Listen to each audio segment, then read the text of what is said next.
السلام علیکم ورحمۃ اللہ وبرکاتہ۔ ربی زدنی علما۔ آج ہم شریعت کے حساب سے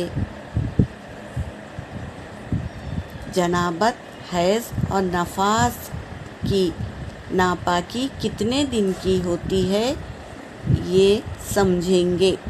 جنابت شوہر اور بیوی کے ملاپ کو جنابت کہتے ہیں۔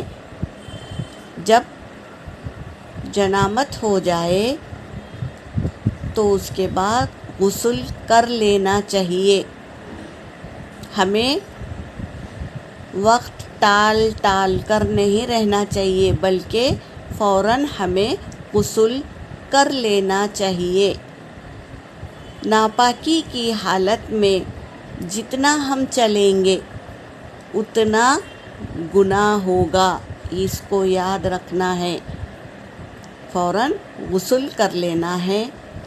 اور حیض اس کو کہتے ہیں جو ہر مہینہ ہمیں خون آتا ہے، جسے MC کہتے ہیں۔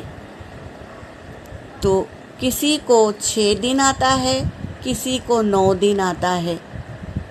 تو 9 دن کے بعد ہمیں غسل کر کے نماز شروع کر دینی چاہیے۔ نفاس یعنی بچہ پیدا ہونے کے بعد جو خون آتا ہے اسے نفاس کہتے ہیں۔ اس کی مقدار 0 ہے، جیسے کسی کو بند ہو جاتا ہے، کسی کو 10 دن آتا ہے، کسی کو 20 دن آتا ہے۔ کوئی بہنیں 40 دن تک کیا کرتے ہیں؟